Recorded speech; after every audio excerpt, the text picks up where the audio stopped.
César, le dernier système d'artillerie Nexter est aujourd'hui opérationnel.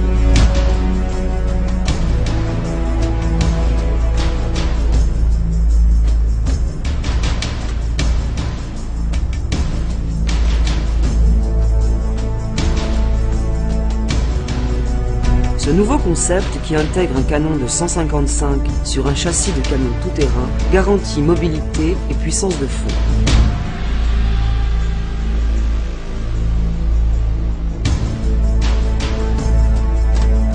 La mise en œuvre simple et sécurisée de ce système d'armes lui permet une rapidité d'exécution des tirs redoutable.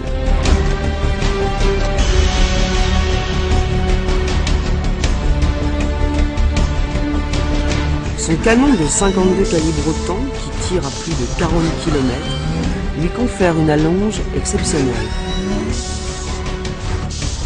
La mise en batterie, le tir d'une salve de 6 coups et la sortie de batterie s'effectuent en moins de 6 minutes.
En zone de combat, cette rapidité d'exécution procure un avantage considérable au César en rendant inefficace toute riposte ou tir de contre-batterie.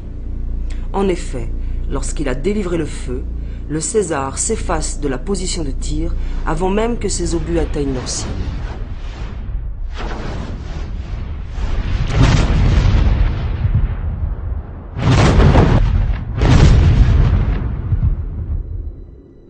Élément concret de la numérisation de l'espace de bataille, il est relié au système Atlas. La position de ces objectifs peut donc être directement transmise depuis un centre de commandement. Dans la mythologie grecque, le géant Atlas portait le monde. Dans l'artillerie française, Atlas a eu aussi une énorme importance. Le commandant va nous l'expliquer. On peut effectivement dire aussi que pour l'artillerie française, Atlas porte l'artillerie en grande partie. Ce système français est voire le système le plus performant au monde actuellement au niveau des systèmes d'artillerie. En fait, il s'agit à la fois d'un système d'information et de communication et d'un système de calcul de tir d'artillerie. Vous avez ici l'exemple d'une station qui aujourd'hui était initialisée en PC de batterie, poste de commandement de batterie, mais qui pourrait aussi bien, dans 10 minutes, être initialisée en PC de section ou en poste de commandement régimentaire. Donc ce système est complètement modulaire. Cette station en fait se compose de deux écrans principaux. Donc un écran à droite qui est ce qu'on appelle l'éditeur tactique, qui est en fait une cartographie numérisée qui permet à l'opérateur de se situer lui-même sur l'espace du champ de bataille. Si je peux vous interrompre, vous connaissez la position de chaque canon et de chaque élément de régiment sur cet écran. Complètement. Non seulement de chaque canon et chaque élément du régiment, mais également si le régiment ou la batterie était inséré dans un groupement ou dans une brigade, de connaître également la position des entités amies, c'est-à-dire les PC de brigade, les PC de compagnie ou de bataillon. Voilà. L'écran de gauche, lui, est plus spécifiquement dédié à l'artillerie. Donc à la partie supérieure ici, vous avez un tableau de bord qui permet à l'opérateur de visualiser ses sections de tir et éventuellement, c'est pas le cas ici, mais les missions de tir qui seraient en cours avec ces sections. Donc ici, je peux voir d'un coup d'œil, par exemple, que j'ai deux sections de tir, 21 et 22, une section de tir à 4 pièces qui est immédiatement prête au tir, puisqu'elle est en vert, et une section 22 qui est inapte au tir, puisqu'elle apparaît ici en rouge. Ce système est capable de traiter les tirs d'artillerie de façon complètement automatisée.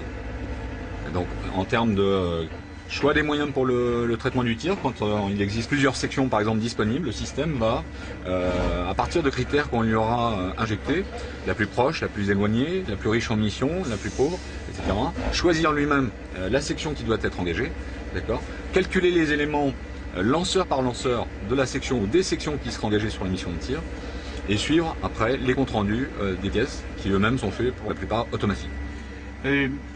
Par exemple, pour prendre un cas concret, si un observateur avancé détecte une cible, en combien de temps peut-elle être traitée par le système? Alors, on a des barèmes très stricts qui sont contrôlés par la Commission nationale d'évaluation de l'artillerie. On a un mode sur ce système, je vais vous enclencher ici, qui est le mode automatique. C'est-à-dire que pour gagner des délais, on va laisser le système traiter lui-même l'attribution et le calcul de tir. Et à partir de ce moment-là, entre la demande de tir de l'observateur et l'arrivée des éléments de tir sur pièce, il va s'écouler moins d'1 minute 30. Donc le système pendant ce temps aura déterminé la consommation de munitions, choisi la section ou les sections qui devront effectuer la mission de tir, calculer les éléments de tir pour chacun des lanceurs, envoyer la mission de tir sur les lanceurs. Il faut savoir qu'un système comme le César par exemple, le lanceur calcule également lui-même ses éléments de tir, les renvoie au PC de batterie, tout ça est automatique. Il y a une comparaison automatique entre les éléments calculés ici et les éléments calculés sur le lanceur. Et au final, le lanceur tirera avec ces éléments calculés. Donc il s'agit d'un système très performant, très puissant, qui est également, et on ne l'a pas dit, interopérable, c'est-à-dire qui est capable de dialoguer avec CIR, avec SICEF, et les systèmes alliés à travers ce qu'on appelle ASCA. Artillery System Cooperation Activities, qui permet donc à ce système de dialoguer avec le système allemand Adler ou le système anglais Bates ou d'autres systèmes, AFATATS par exemple pour les États-Unis. Donc l'artillerie est bien l'arme savante. L'artillerie reste l'arme savante. La problématique pour nous n'est plus le calcul des éléments de tir ou de la topographie, pour lequel on est bien aidé maintenant par tous ces nouveaux systèmes qui équipent aussi bien les lanceurs comme le César que les postes de commandement du niveau d'une batterie.